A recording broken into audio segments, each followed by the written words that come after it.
जय श्री कृष्ण। यह प्रश्न किया जा सकता है कि भक्त मरते हैं और अभक्त भी मरते हैं, तो फिर उसमें अंतर क्या रहा। तो देखिए, जिस प्रकार बिल्ली चूहे को मुंह में पकड़कर ले जाती है, उसी मुंह से वह अपने बच्चों को भी ले जाती है। मुंह वही रहता है, किंतु बिल्ली के बच्चे अपने को सुविधापूर्ण तथा सुरक्षित अनुभव करते हैं, जबकि चूहा अपने को मृत्यु के जबड़ों में समझता रहता है। इसी प्रकार मृत्यु के समय भक्तजन सीधे वैकुंठ भेज दिए जाते हैं, जबकि सामान्य पापी को यमदूत घसीटते हुए नरक ले जाते हैं।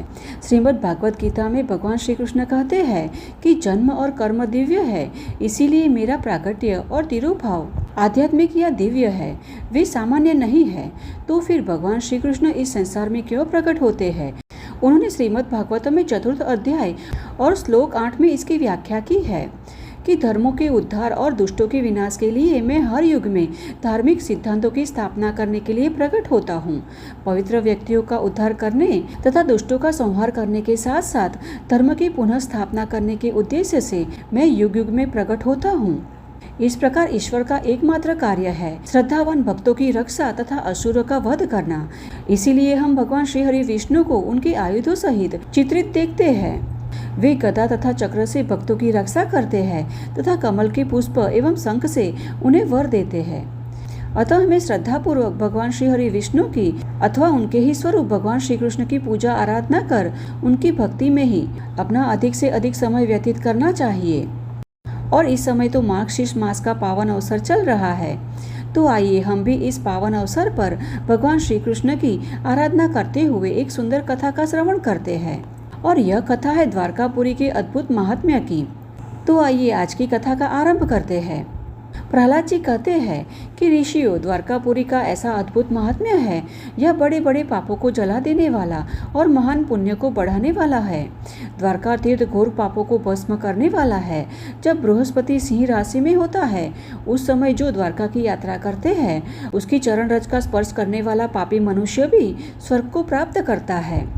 जो पुण्य आत्माएं गोमती के जल में पवित्र होकर श्री कृष्ण के मुख का दर्शन करती है, उनके 100 जन्मों के पाप नष्ट हो जाते हैं। और इसी विषय में राजा दिलीप और महर्षि वशिष्ठ जी के बीच हुआ संवाद बड़ा रोचक है। अब एक समय दिलीप जी ने पूछा कि विप्रवर, काशी में किया गया पाप वज्रलेप से नष्ट हो जाता है, तो मुझे बताए कि वह कौन सा क्षेत्र है जहाँ वह भयंकर वज्रलेप नष्ट हो जाता है और जहाँ सभी प्रकार के महापुण्यों की प्राप्ति होती है। उस पुण्य क्षेत्र का वर्णन कीजिए जहाँ जाने से पाप के बीज अंकुरित नहीं होते। तब वशिष्ठ जी ने कहा कि काशी में मोक्ष धर्म को जानने वाला एक बुद्धिमान त्रिदंडी सन्यासी रहता था। एक दिन वह दशाश्वमेघ घाट पर एकाग्रचित होकर गायत्री मंत्र का जाप कर रहा था।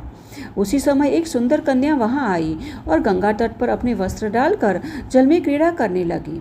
उस कन्या को देखकर सन्यासी कामातुर हो गया और उस कन्या ने भी उस सन्यासी से मिलने का मन में निश्चय किया। फिर दोनों पाप कर्मों के कारण एक दूसरे से मिले थे और उस कन्या ने सन्यासी के मन को मोहित कर लिया था, इसीलिए वह उससे आसक्त हो गया और अब उसकी प्रसन्नता के लिए वह न्याय अथवा अन्यायपूर्वक धन की भीख मांगने लगा तथा काशी में रहते हुए भी वह चंडाल से भी दान लेता था। उसने स्नान करना भी छोड़ दिया। वह अशुद्ध रहने लगा और पाप करने लगा, यहाँ तक कि रात्रि में चोरी भी करने लगा था। और अब एक दिन वह दुष्ट यति मांस लाने की इच्छा से वन में गया। वहाँ उसकी दृष्टि एक चंडाल कन्या पर पड़ी, जिसके नेत्र ऐसे थे कि वह कोई भी युवक को पागल कर दे और वह अत्यंत रूपवती थी।